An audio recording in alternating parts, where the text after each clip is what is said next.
Halo, apa kabar semuanya? Jumpa lagi di channel Nani Black Orchid.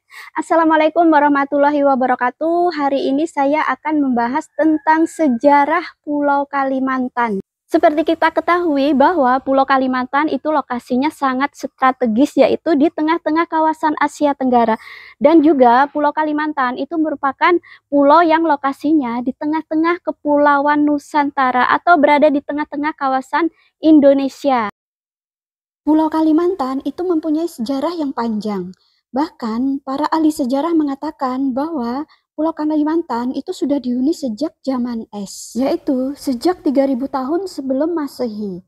Kelompok Proto-Melayu dan Melayu tua itu datang dan tinggal di Pulau Kalimantan. Sekitar tahun 500 sebelum Masehi, kelompok Detro Melayu atau Melayu Muda juga datang. Sejarah Pulau Kalimantan itu dimulai sejak zaman prasejarah ketika manusia ras Australoid memasuki daratan Kalimantan pada tahun 8000 sebelum Masehi. Sisa tengkorak itu ditemukan di Gua Babi, lereng Gunung Batu Tuli, Kampung Randu, Desa Lumbang, Kabupaten Tabalong, dan juga ditemukan di Gua Niah di Sarawak yang merupakan bagian dari Malaysia. Bangsa Austronesia memasuki pulau ini dari arah utara, kemudian mendirikan pemukiman rumah panjang. Peperangan antar klan dan juga keinginan untuk mencari kehidupan yang lebih baik itu menyebabkan pemukiman berpindah-pindah. Adat pengayauan yang dibawa dari Pulau Formosa atau Taiwan dan kepercayaan menghormati leluhur dengan tradisi kuburan tempayan merupakan ciri umum kebiasaan penduduknya. Nah guys, sekarang kita akan mundur ke zaman es, yaitu tahun 107.000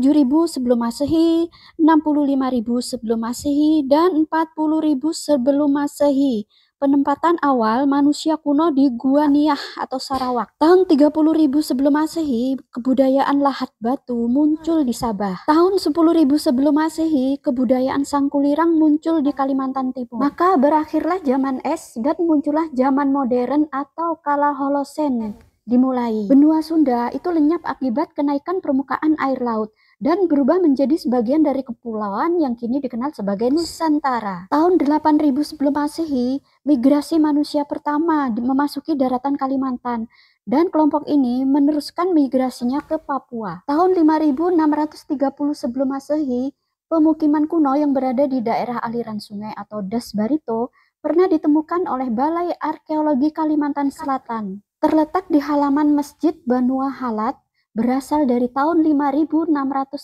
sebelum Masehi. Tahun 2500 sebelum Masehi, migrasi penutur bahasa Austronesia atau dari Pulau Formosa atau Taiwan ke Kalimantan dengan membawa tradisi ngayau. Kebudayaan Nang Balang muncul di Kapuas Hulu. Kebudayaan Maju di Sarawak meluas hingga ke Sambas. Kemudian pada tahun 1500 sebelum Masehi, bangsa Melayu Detro itu datang ke Pulau Kalimantan. Tahun 242 sebelum Masehi, peradaban Nan Sarunai muncul di Amuntai, didirikan oleh suku Dayak Maanyan. Pada abad keempat Masehi, kerajaan Kutai didirikan di wilayah Kalimantan, terutama di Kalimantan Timur, dan menjadi kerajaan tertua di Nusantara, sekaligus menjadi kerajaan Hindu tertua di Nusantara. Pada abad ke-14 Masehi, kerajaan Banjar di wilayah Kalimantan Selatan didirikan dan menjadi salah satu kerajaan besar di Pulau Kalimantan. Pada abad ke-4 Masehi sampai abad ke-14 Masehi, Pulau Kalimantan mengalami pengaruh kuat dari agama Hindu dan Buddha yang dibawa oleh pedagang dan pelaut dari Tiongkok dan India. Hal ini dapat kita lihat dalam seni dan arsitektur tradisional suku Dayak. Selain itu, Pulau Kalimantan juga menjadi tempat berkembangnya sejumlah kerajaan maritim yang berperan dalam perdagangan regional seperti Kerajaan Kutai, Kerajaan Banjar, Kerajaan Sambas, dan Kerajaan Brunei yang menguasai wilayah-wilayah tertentu di Pulau Kalimantan. Kemudian pada abad ke-15 Masehi, kedatangan pedagang-pedagang Tiongkok, Arab, India ke Pulau Kalimantan itu memperkaya kebudayaan dan perdagangan. Pada abad ke-16 Masehi, Belanda mulai masuk wilayah Kalimantan dan menguasai sebagian pesisir pulau ini. Setelah Indonesia merdeka pada tahun 1945, wilayah Kalimantan menjadi bagian dari Indonesia. Nah guys, Pulau Kalimantan itu menjadi wisata yang populer karena keindahan alamnya,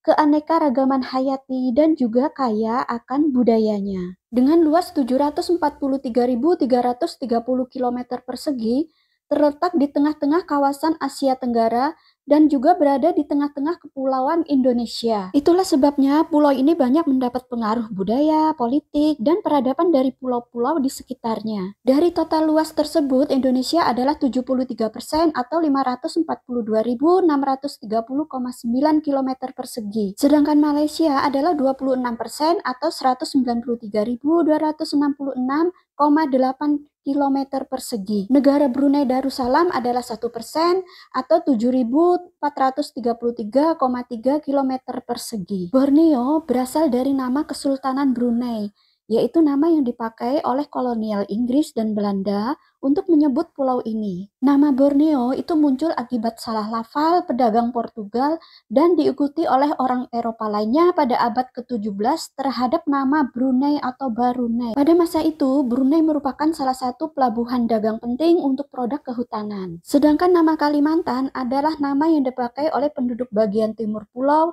yang sekarang termasuk wilayah Indonesia. Ada pula yang berpendapat Kalimantan berasal dari nama 6 golongan suku setempat, yakni Dayak Iban, Dayak Kayan, Dayak Kenyah, Dayak Klemantan, Dayak Murut, dan Dayak Punan. Nama Kalimantan atau Klemantan itu berasal dari bahasa Sanskerta, yaitu Kalamantana yang artinya pulau yang udaranya sangat panas atau membakar. Dalam bahasa Jawa, Kalimantan berarti Sungai Intan. Suku asli Kalimantan adalah Dayak, Kutai, dan Banjar, dan sebagian adalah suku Melayu yang berada di bagian pesisir Kalimantan Barat. Sedangkan suku pendatang adalah dari Sulawesi, Jawa, Sumatera, dan sebagian dari pulau di sekitarnya. Dalam dunia internasional, nama Borneo lebih banyak digunakan. Ada 3 kerajaan besar atau induk di pulau ini. Yang pertama adalah Kerajaan Borneo atau Brunei atau Barunei.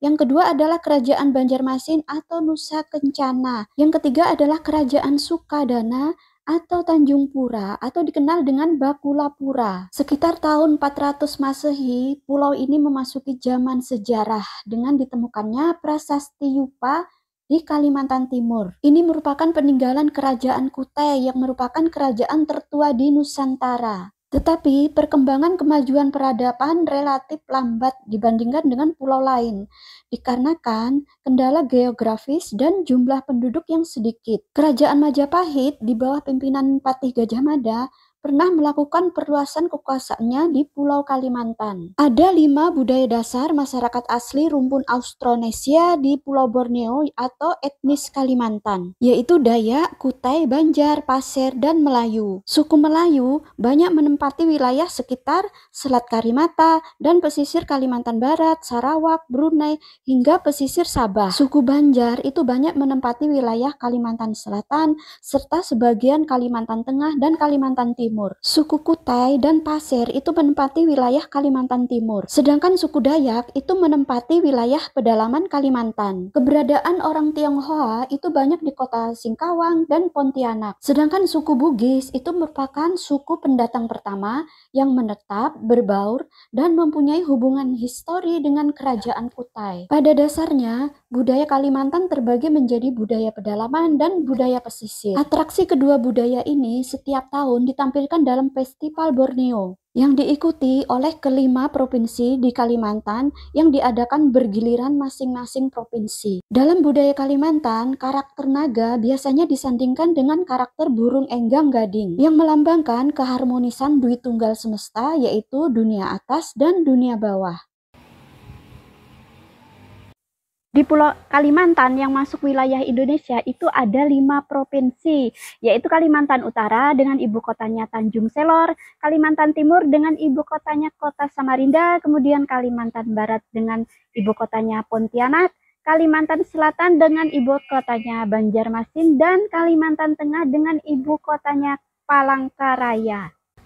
Sedangkan yang masuk wilayah negara Malaysia itu ada 2 negara bagian, yaitu Sabah dan Sarawak. Sabah dengan ibu kotanya Kinabalu, kemudian Sarawak dengan ibu kotanya Kuching. Dan satu lagi negara Brunei Darussalam dengan ibu kotanya Bandar Sri Begawan. Selain itu, di Kalimantan terdapat sungai-sungai besar, salah satunya adalah Sungai Mahakam di Samarinda. Pulau Kalimantan dikenal juga dengan Pulau Seribu Sungai karena banyaknya sungai-sungai yang ada di pulau ini. Kalimantan itu memiliki sungai-sungai yang besar, panjang, luas, dan dalam. Yang pertama adalah Sungai Kapuas di Kalimantan Barat dengan panjang 1143 km. Yang kedua, Sungai Mahakam di Kalimantan Timur dengan panjang 980 km. Yang ketiga, Sungai Barito di Kalimantan Selatan dengan panjang 880 km. Yang keempat, Sungai Rajang di negara bagian Sarawak, Malaysia dengan panjang 562,5 km. Yang kelima, Sungai Seruyan di Kalimantan Tengah dengan panjang 350 km. Jadi itulah guys sedikit tentang sejarah Pulau Kalimantan. Terima kasih yang sudah nonton video ini. Semoga bermanfaat. Bye-bye.